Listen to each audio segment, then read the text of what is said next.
Imagine a seguinte cena. Você passou o verão inteiro se dedicando à sua horta, regando, adubando, lutando contra pragas. E o resultado? Cestas transbordando de vegetais frescos e lindos. Com orgulho, você os guarda para o armazenamento, imaginando como vai desfrutar do seu trabalho por todo o inverno.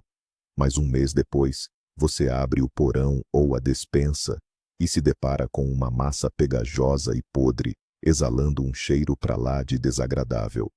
Já aconteceu com você? Hoje vamos analisar os 5 erros principais e mais traiçoeiros que farão seus vegetais apodrecerem antes mesmo do Natal.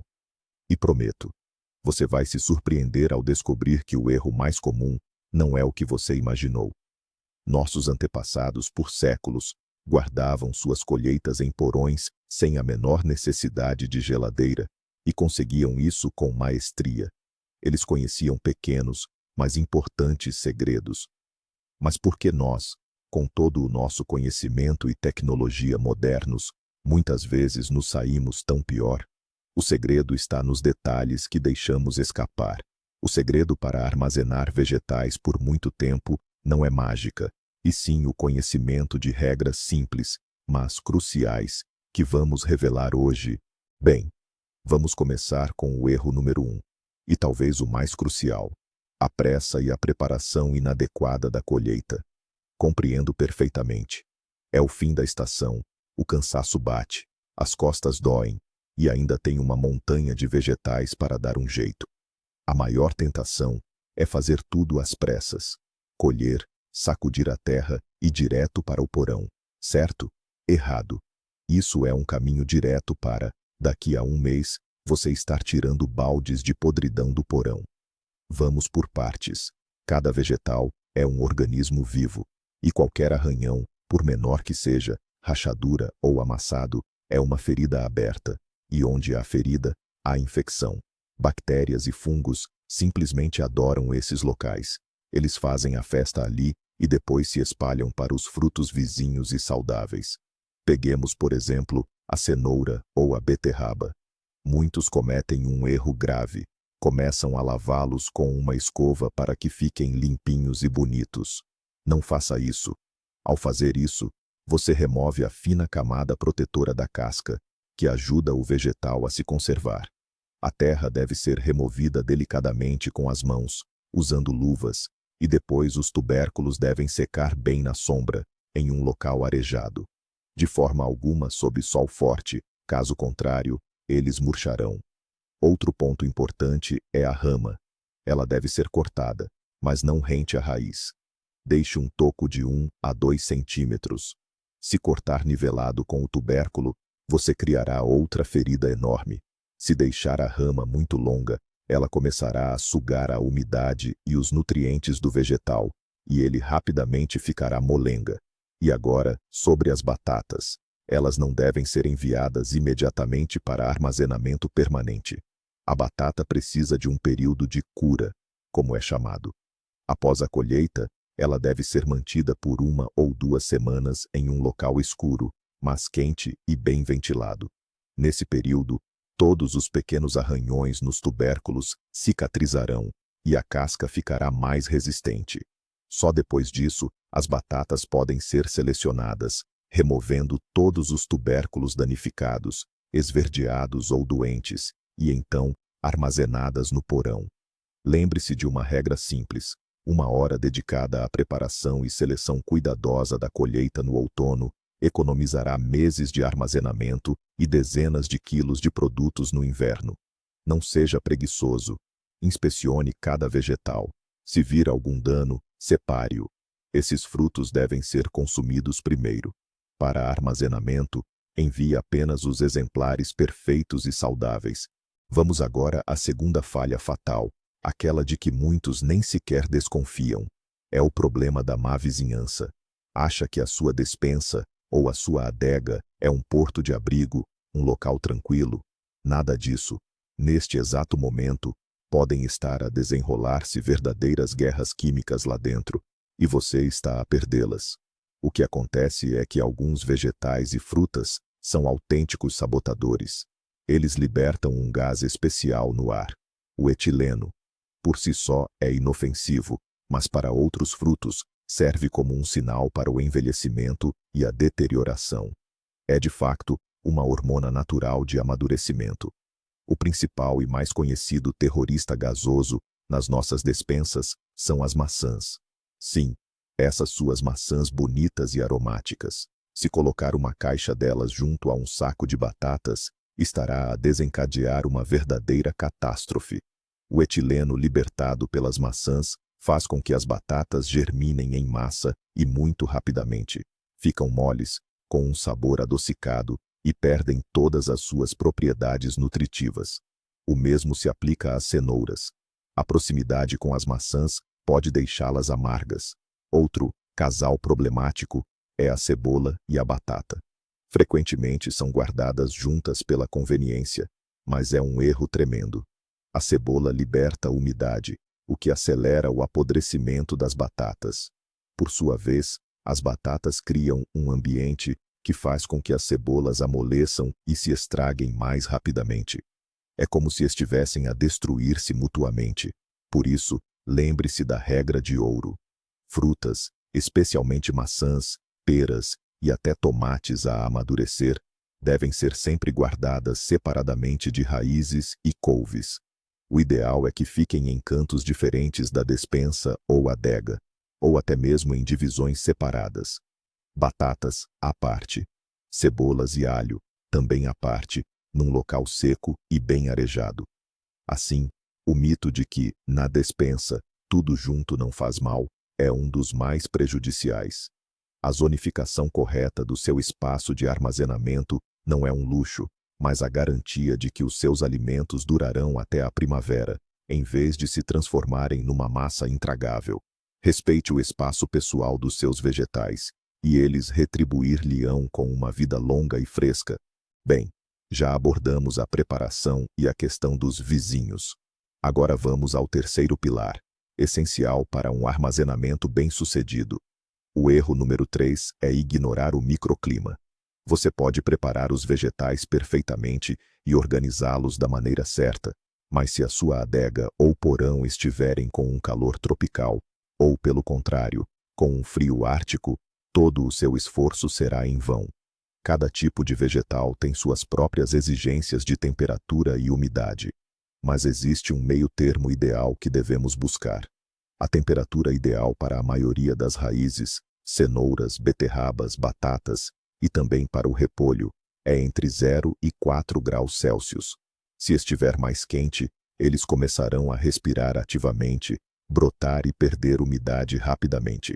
Se a temperatura cair abaixo de 0, os vegetais congelarão, suas células serão destruídas, e após o descongelamento, se transformarão numa pasta mole e pegajosa. A umidade é igualmente importante. O nível ideal é de 85 a 95%. Se estiver muito seco, suas raízes começarão a murchar e enrugar, transformando-se em múmias. Se a umidade for muito alta, próxima de 100%, isso criará as condições ideais para o desenvolvimento de mofo e bactérias de putrefação. Seus vegetais começarão a chorar, cobrindo-se de condensação, e a podridão se espalhará a uma velocidade impressionante. Como conseguir isso? Para começar, pendure 2 aparelhos simples na adega, um termômetro e um higrômetro para medir a umidade. Eles custam muito pouco, mas fornecerão informações inestimáveis. Se a adega estiver muito quente, é preciso melhorar a ventilação, arejando com mais frequência. Se estiver muito seco, você pode colocar alguns baldes com água ou estender panos molhados. Se, por outro lado, estiver muito úmido, caixas com cal virgem, sal ou carvão vegetal ajudarão, pois absorvem muito bem o excesso de umidade. Dê atenção especial à cebola, ao alho e à abóbora. Ao contrário das raízes, eles preferem condições mais secas. Para eles, a alta umidade é prejudicial. Por isso, é melhor armazená-los num local mais seco e quente, como um sótão ou uma despensa, onde a umidade não exceda 60 a 70%. Lembre-se, sua adega não é apenas um buraco no chão, é um sistema climático completo, e sua tarefa é ser seu gestor sábio. Dedicar um pouco de tempo para ajustar o microclima correto garantirá ao seu cultivo uma longa e confortável conservação.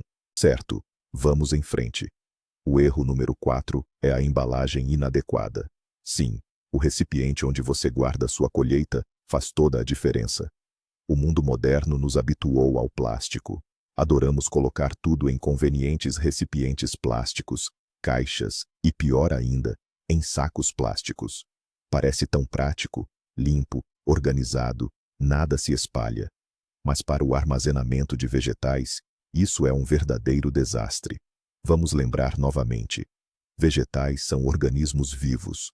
E mesmo depois de colhidos, eles continuam a respirar. Sim, é isso mesmo. Eles absorvem oxigênio e liberam dióxido de carbono e umidade. O que acontece então quando você amarra batatas ou cenouras firmemente num saco plástico? Você cria para eles uma câmara hermética. O oxigênio dentro do saco rapidamente se esgota. Os vegetais começam a sufocar. A umidade que eles liberam não consegue evaporar e se deposita nas paredes do saco e nos próprios frutos na forma de condensação. E o que obtemos em um ambiente quente, úmido e sem oxigênio? Exatamente, as condições ideais para o desenvolvimento de bactérias anaeróbias, que causam a mais desagradável e pegajosa podridão. Em pouco tempo, em vez de vegetais firmes, você tirará do saco uma massa gosmenta com um cheiro repugnante. Então, onde armazenar? A melhor escolha são materiais que respiram. A opção ideal para tubérculos e raízes, como batatas, cenouras e beterrabas, são caixas de madeira ou plástico vazadas, tipo grade. Elas garantem uma excelente circulação de ar. Para que os vegetais não percam umidade nem murchem, você pode cobri-los com areia levemente úmida, turfa, serragem ou musgo. Esses materiais criam um ambiente tampão, absorvem o excesso de umidade e a liberam quando o ar se torna muito seco. Cebola e alho são tradicionalmente armazenados em redes, meias de nylon ou trançados em réstias e pendurados. Assim, eles são ventilados da melhor forma possível por todos os lados. Repolho é melhor embrulhar em várias camadas de papel ou jornal e dispor em prateleiras de forma que os cabeças não se toquem. Então, esqueça a ideia de usar sacos e recipientes herméticos para armazenamento a longo prazo. Seu lema deve ser: mais ar. A embalagem correta e que permite a respiração é o pulmão da sua colheita, que não a deixará sufocar e apodrecer. E assim chegamos ao fim da nossa lista. O erro número 5 é o mais traiçoeiro, porque está diretamente ligado à psicologia humana. Chamamos-lhe fez e esqueceu. Empenhou-se muito, preparou tudo na perfeição, separou, organizou nas caixas certas, ajustou a temperatura e, com a sensação de dever cumprido, fechou a porta da adega até ao ano novo. Mas isso é um risco enorme. Mesmo que tenha feito tudo na perfeição, ninguém está livre de imprevistos. Apenas um único legume pode ter um defeito oculto que não notou na altura da triagem. E é exatamente ele, esse partisano, que começa a estragar-se no fundo da caixa. Primeiro, surge uma pequena mancha de bolor ou podridão. Depois, ela cresce e alastra-se para os vizinhos. O processo segue uma reação em cadeia, e quando decidir espreitar a adega, o foco da contaminação já pode ser tão grande que não haverá mais nada a salvar. Lembra-se do ditado: uma ovelha sarnenta estraga todo o rebanho. Com os legumes, isso funciona a 100%. Uma única batata podre pode, em poucas semanas, transformar um saco inteiro de batatas selecionadas numa papa. Então, o que fazer? A resposta é simples: inspeções regulares. Adote como regra descer à adega ou espreitar a despensa pelo menos uma vez a cada 2 ou 3 semanas, não apenas para apanhar algo, mas sim para uma inspeção. Isso levará apenas 15 a 20 minutos do seu tempo. O que fazer durante essa verificação? Em primeiro lugar, simplesmente cheire. O aparecimento de um cheiro adocicado, a bolor ou a podre, é o primeiro e mais seguro sinal de alarme. indica que o processo de deterioração começou em algum lugar. Em segundo lugar, inspecione cuidadosamente os seus mantimentos. Verifique a camada superior nas caixas de batatas e raízes. Veja se não apareceram rebentos. Inspecione as couves. Observe se não há folhas externas escurecidas ou amolecidas. Examine as cebolas e os alhos. Verifique se algumas cabeças não estão moles ao toque. Se encontrar um invasor, retire-o imediatamente do local de armazenamento. E não só ele, mas também os seus 2 ou 3 vizinhos mais próximos, mesmo que pareçam saudáveis. Muito provavelmente, os esporos do fungo já os atingiram, e o processo de deterioração já começou, ainda que não seja visível a olho nu. Essas verificações regulares são o seu sistema de alerta precoce. Elas permitem-lhe localizar o problema logo no início e salvar a maior parte da colheita. Não se entregue ao acaso. Controlo e vigilância. É isso que distingue um proprietário bem-sucedido daquele que, na primavera, deita fora metade dos seus mantimentos de inverno. Mas sabem qual é o mais surpreendente de toda esta história? O principal e invisível inimigo da sua colheita é um gás, o etileno, um gás tão comum, libertado por alguns frutos, como maçãs, bananas e tomates. Para outros vegetais, especialmente para os tubérculos como a cenoura e a batata, este gás é como um sinal para começar a envelhecer. As suas belas e aromáticas maçãs, quando estão ao lado das cenouras, estão literalmente a dizer-lhes: envelheçam, estraguem-se mais depressa. E as batatas, ao lado das cebolas, que também libertam as suas substâncias voláteis, começam a brotar com uma força redobrada. Eis a grande reviravolta. Podemos secar os vegetais na perfeição, criar a temperatura e umidade ideais, mas apenas um vizinho errado na caixa irá deitar a perder todo o seu trabalho. Apenas uma única fruta pode arruinar vários quilos de vegetais selecionados num só mês. É precisamente compreender esta química invisível que faz toda a diferença entre um armazenamento bem-sucedido e um fracasso total. Em resumo, vamos recapitular. Lembre-se destas regras simples e essenciais. Preparação cuidadosa e sem danos. O correto armazenamento em relação aos vizinhos. Controlo climático. Recipientes que permitam a circulação do ar e verificações regulares. Ao segui-las, irá manter a sua colheita fresca e saborosa por longos meses. Obrigado por ter assistido a este vídeo até ao fim. Se aprendeu algo novo e útil, não se esqueça de deixar o seu gosto e subscrever o canal para não perder outras dicas valiosas. E agora, uma pergunta para si. Qual foi a maior dificuldade que enfrentou na conservação da sua colheita? Ou talvez tenha um segredo de família para conservar os vegetais até a primavera? Partilhe a sua experiência nos comentários. Vamos aprender uns com os outros.